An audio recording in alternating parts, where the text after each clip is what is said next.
Confidence with humility is one of the most powerful combinations that we can develop. And in this video, I'm going to show you some examples of how it comes across, why it's better to have both in combination rather than one or the other, and finally, how you can develop it for yourself. First off, let's define both of those individually and what they look like. Confidence, a feeling of self-assurance arising from one's appreciation of one's own abilities or qualities. In my own words, confidence is a feeling you get when you trust yourself completely and when you have faith in yourself. When you feel that you can act with confidence because you believe in yourself to perform and handle any situation that you come across. That no matter what happens, you'll be able to handle it, you'll be able to take care of it, you'll be able to approach the situation with a sense of surety that you can overcome whatever obstacle that it may be. This is true confidence. And that way, with that, you can walk into any situation knowing that you trust yourself to overcome that obstacle. With speech, when you are able to speak with confidence, you're only able to do that if you yourself believe what you are saying.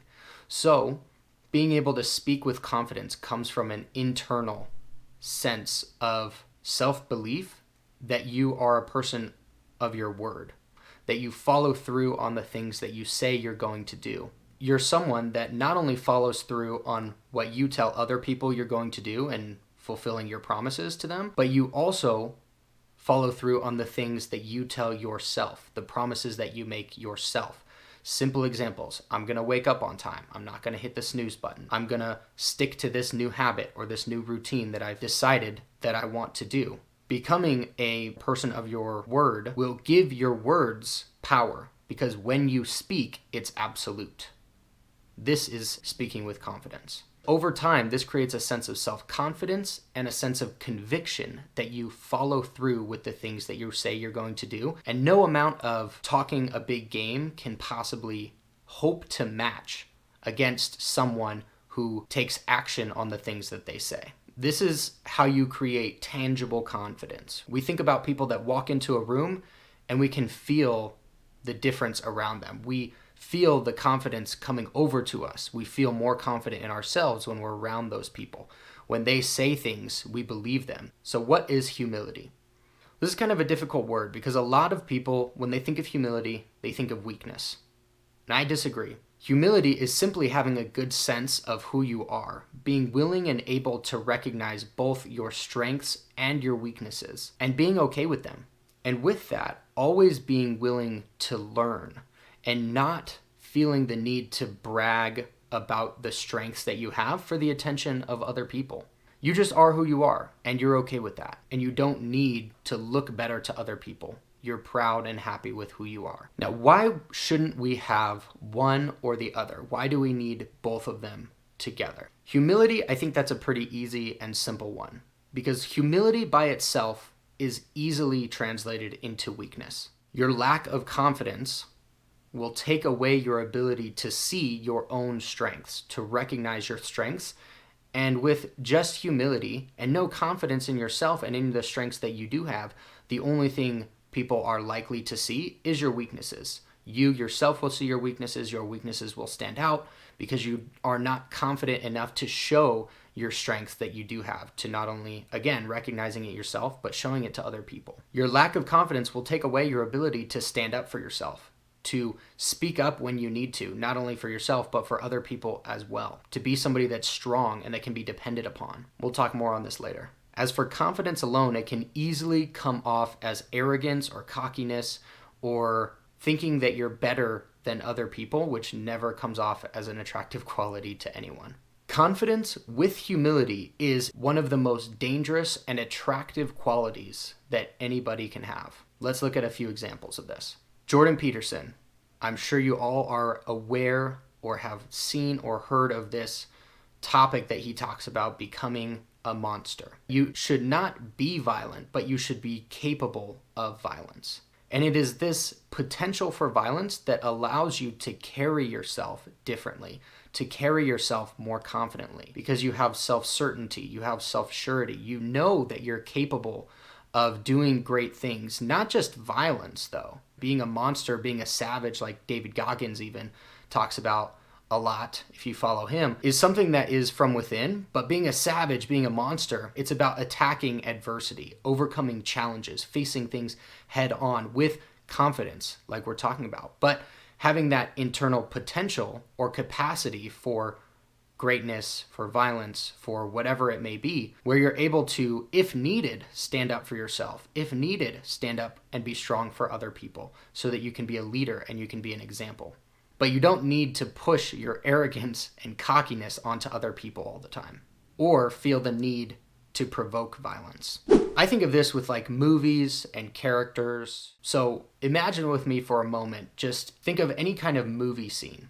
We all love this character that is maybe sort of quiet, shy. They're not super loud or aggressive, right? But they look and they are, we know maybe from the backstory that they are capable, right? That they are internally confident. They know who they are. They like who they are. They're physically strong. They're mentally strong. They've shown this throughout the movie. A lot of the time we'll see this in like hero arcs and different kinds of stories. And we always love this character. And then there's a lot of the time where we have this character that has an internal potential for greatness, for violence. They're confident. And then there's a point where maybe they're provoked by somebody. And they do their best to get out of this situation. But this, aggressor keeps provoking them, pushes them back into a corner where now they have no way to escape. And we think of this character that maybe has their head down. They're trying not to be aggressive with this person. They're trying to just let things go. And now they have no choice. They look up confidently, directly in their face, and they just tell them something like, I hope you're ready to die for this. With a calm, steady voice, with conviction, with certainty. And all of a sudden we see this person that was so aggressive and confident in themselves start to lose some of that faith in themselves. Or they start to wonder, what is this person capable of? Because they speak with such certainty. This is the power of confidence with humility. Here's another example. When I was a teenager, I went for my first time ever to an MMA gym, right? I took like a free trial class.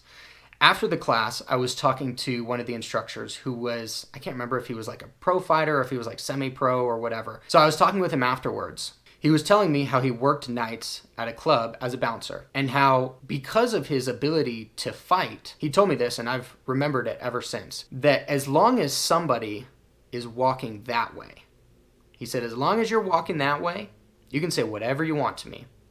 I don't care. But as soon as you start coming this way, I'm going to take you out without any questions asked. But the thing is, he already knew, unless they're a professional fighter, he was going to win the fight. So he had no need to prove himself at all. And this stuck with me because I liked that. Instead of being arrogant, yes, I can fight you, I will take you down, provoking other people into fights, instigating things. He was fine just saying, that's fine. You can say, as long as you're walking that way, you can say whatever you want to me. It's not a problem. Because I already know that I will destroy you. Right? Imagine having that confidence and certainty and humility, not needing to show yourself, show your hand, prove yourself. Let's change it up a little bit.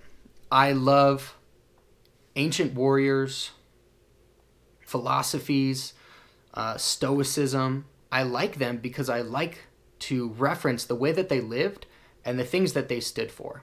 And there's a quote from Sun Tzu in The Art of War. He says, appear weak when you are strong, and strong when you are weak. I love this quote because the first part requires humility, and the second part requires confidence, self-certainty, courage. So the big question, how can you develop this for yourself? First off, my thoughts on confidence. There's a lot of tips and tricks out there, but if you want true confidence, the stuff that's palpable, the one that people can feel when they're around you, the one where you walk into a room and people look at you, not just because of the way that you're dressed, but because of the presence that you have and the way that you carry yourself. This comes from within, and is more of a mindset than anything. If you are confident and proud of who you are, you will carry yourself differently. You have the natural ability within you to know what that looks like. It's the way that you're able to recognize confidence. If you recognize confidence in other people, you subliminally, unconsciously, you know how to do that. You know what it takes. You just are not carrying yourself that way yet. You have to be a person that is filled with conviction, that is filled with truth. Someone that when you speak, what you say is true, that your word is your bond. You know it and they know it because what you say matters, because you have complete faith and trust in yourself and in your abilities. Not only in your abilities, but in your beliefs as well. And you've taken the time to self-reflect, self-analyze. What do you believe and why you believe those things? So now you haven't just been told things that you believe are true. You know that you believe them. Therefore, when you speak, you can speak with more certainty and more conviction because you know who you are. Because you know what you believe and you know why you believe it. And so now you're able to stand up for yourself, stand up for your beliefs, stand up for your values, and stand up for what you believe is right. On humility, the best way that I have found, in my experience, to not only develop, but stay humble is to always be willing to learn. This does not mean that you listen and internalize everything that everyone says. In fact, quite the opposite. You don't internalize everything, but you do listen and you do analyze everything. You analyze what people are telling you and decide for yourself if you believe it's true. This not only takes humility, but it also takes confidence. You have to have both sides of the coin, because if you don't have confidence in what you believe, you won't know. You won't have the confidence to reject other people's ideas and thoughts that you don't agree with, that don't align with your values and your beliefs. And you will find that a lot of people do have valuable insight. They do have good ideas that you like, that you agree with, that can help you. And with confidence, you don't feel the need to always be interjecting your thoughts, to be the person that's speaking the most. You're content to sit there and listen and analyze what people are saying and decide for yourself. Humble confidence. I will leave you with this. You can develop this. Anyone can. It's not easy because it comes from within, but it's worth it. Just imagine the possibilities. What would life be like? I hope you found this helpful. I would love to hear from you. Like, subscribe, all that stuff, and I'll catch you on the next one.